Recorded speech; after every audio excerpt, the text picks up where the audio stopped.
There's a company doing almost $40 billion in revenue with a $150 billion market cap that almost nobody in the investing world is talking about. This could be a phenomenal opportunity for a company that's going to split into two. Lou Whiteman, what is the company that investors should be looking at that Wall Street just is completely looking past right now? Honeywell International, that thermostat company that you know, they do a lot more than thermostat. Ticker is HON today. In the next few weeks, there'll be HONA too. Massive opportunity here. We've seen what happens when conglomerates break up. It's worked out well in the past for shareholders. I think it can happen again.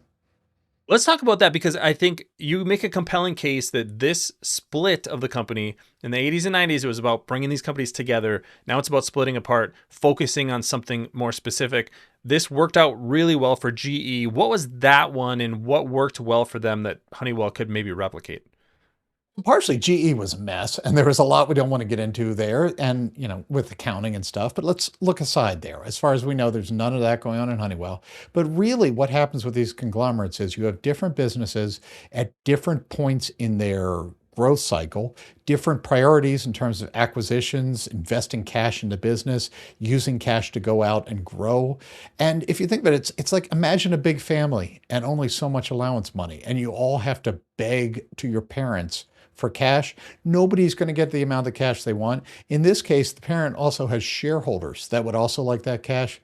What happens with these conglomerates, it tends that even if management tries to favor a business, everybody is a little starved of what they need. And so all of the units underperform. You break them out, you give them agency to do what they want to with their businesses and focus on there. That has been a winning formula. You mentioned with GE. Again, I think it could happen again. There are great assets inside Honeywell, yet the stock has not moved for 5 years. Yeah, the other thing is investors can focus more on what they want, and that's, I think, something that's probably changed over the past 20 or 30 years is it used to be a good thing to say, hey, you know what, these earnings are going to be steadily growing. Now investors are going, no, I want focus on one specific thing. So let's talk about what those two companies are going to be. What is the aerospace business for Honeywell? Yeah. So to back up just a bit, they began this process last October. They spun out 1/3 of the business last October. That was advanced materials. It trades under Solstice now. So that was done. That was some of these special materials, kind of replacing metals with more lighter weight materials, things like that. Aerospace, what's going to be left? And that's HONA for some reason. But Honeywell Aerospace, they do a lot of electronics in cockpit controls for commercial, also a lot of military, both communications and again, the electronics business.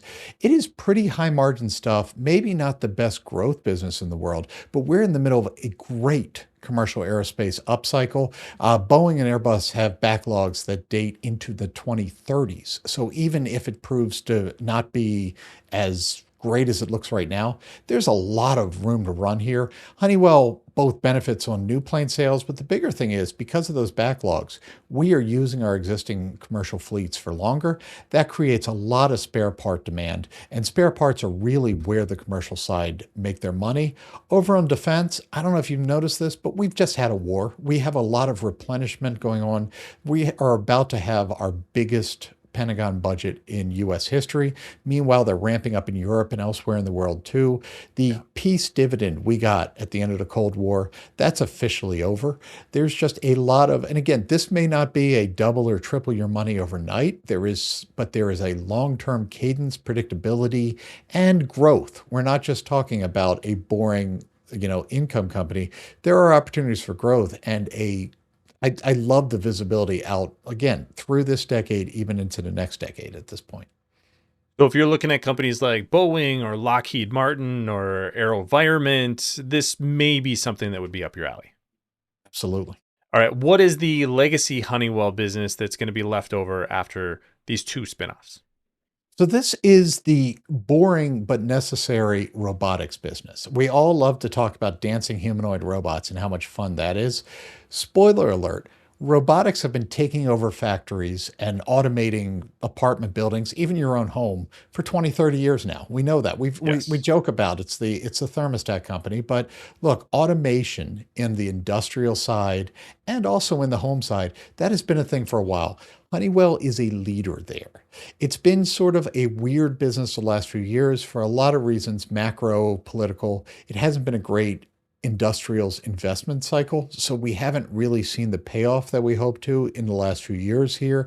But the push is going to be, especially on the industrial side, for more automation. And they are at the center of that, kind of under the radar. There's other parts of this business too. Energy transition business. Part of this again, smarter thermostats, smarter building controls, things that kind of help companies to save energy. There's also a big quantum computing business here. It just spun off as an independent, but Honeywell owns 40%. Quantinuum. I don't know what's going to become of that, but it's rugged quantum computers for when quantum is ready, devices you can actually take in the field and use and not just kind of have photons in a room. There is a lot of optionality here and a really good core business. So this is probably the growthier business, but it isn't really a high risk growth business the way we see in other parts of the market.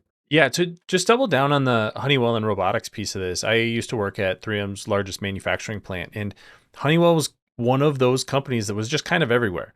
And we talk a lot about robotics taking over, future factories running on robots. Guess what? I worked there more than 20 years ago, and there weren't a lot of people. There was a lot of robots back then. That was a very, very long time ago, and some of those robots were really old even then. So, this is something that if you have been in manufacturing or you have been in, industrials for a long time, you know that this is something that has been a steady march for quite a while. It doesn't have to be humanoid robots taking over for the future of robotics to be really robust for a business like this. And, in a lot of ways, a semi-value play like a Honeywell that's just established, it's trusted. When you have to buy $1 million piece of equipment, do you want to buy it from a startup? Or do you want to buy it from a company that you know is going to be around 20, 30, 40 years from now to help you get spare parts and all of that kind of stuff? This can be a much safer way to play some of the major trends because they're still going to win a lot of that business, that even though it isn't necessarily as sexy as it is coming from, an upstart or something like that. Absolutely. So you may be thinking of NVIDIA stock, for example, as one of these companies in the AI robotics, but maybe Honeywell is a better play. Absolutely. I mean, look, there is a lot going on here. This is all, I mean, look, I'm old enough to when they called it machine learning. But again, like you say, robots have been around forever. Getting robots to do just kind of more tasks, and AI is just accelerating all of these trends. We actually need more than NVIDIA chips in the warehouse, though. We actually The need chips have to actually do something. Yeah. they need to power something. And this Yeah. is the answer to that question. What are they doing? They're not going to take the whole business here. But look, I know transportation companies that were spending $500 million a year on technology a decade ago.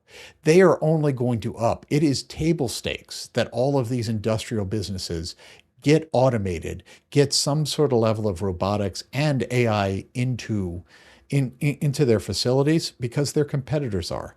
And yes, Honeywell is NVIDIA is a beneficiary there, but also Honeywell is going to be one of those companies that are actually building the products that go in there and deliver the return on investment. Again, it's not going to be a chip that delivers the ROI. It's what you do with that chip. All right. We talked about this being a forgotten company despite having a $150 billion market cap. How does that create a discount for investors that could potentially be a tailwind long term?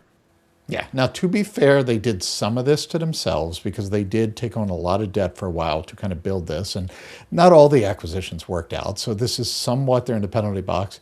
And again, kind of making the point, though, trying to do a comparison, there is no one-to-one Honeywell because nobody is a conglomerate in just this way.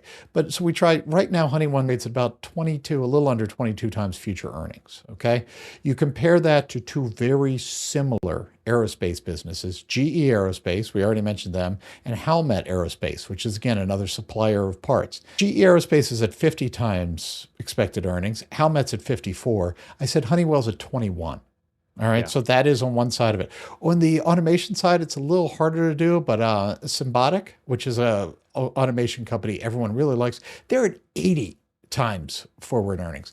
I know these two companies. I actually like Honeywell's portfolio better. Symbotic has one very good customer with Walmart, and that Walmart might be all you need there. But as far as just embedded all over the place and just with you almost don't even know it's Honeywell. It's just there, it's working, Yeah. and it's being built out. So again, you're getting a company at under 25 times expected earnings, where a lot of the pure plays that these new split companies are going to be competing with are trading at double or even triple that valuation. That is the investor opportunity. Yeah. So you've got an opportunity for multiple expansion, is what you're explaining there. The other piece that we kind of started with is it's possible that these companies being smaller, a little bit more focused, having a little bit more, not only management focus, but investor focus as well, you could drive a little bit better revenue growth as well as independent companies versus being this big conglomerate, Honeywell. We'll see if maybe even something like a name change would be something that gets investors excited. It's always funny to me how a name change from an old stodgy name like Honeywell to something else can just, bring a little bit more excitement to the market. But let us know what you think about this $150 billion company that you may not even realize is at the center of the robotics revolution. Leave your comments in the comment section below. Don't forget to subscribe here on YouTube. Thanks for watching, everybody. See you here next time.